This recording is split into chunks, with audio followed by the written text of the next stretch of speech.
Makita nyo po kung nasaan kami. Ganito na kalalim. Ayan ang takbo.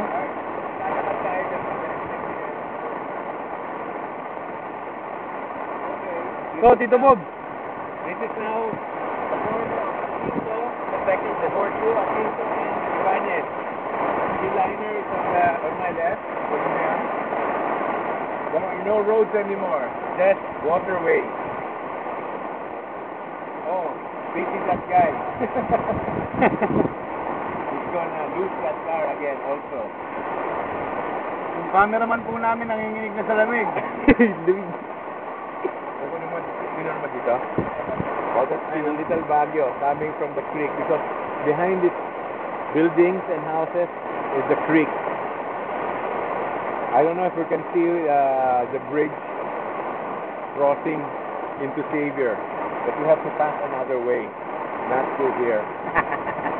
It's dangerous to go with the flow. Oy! Pare dati, before 1960s, isang buong bahay lumulubog.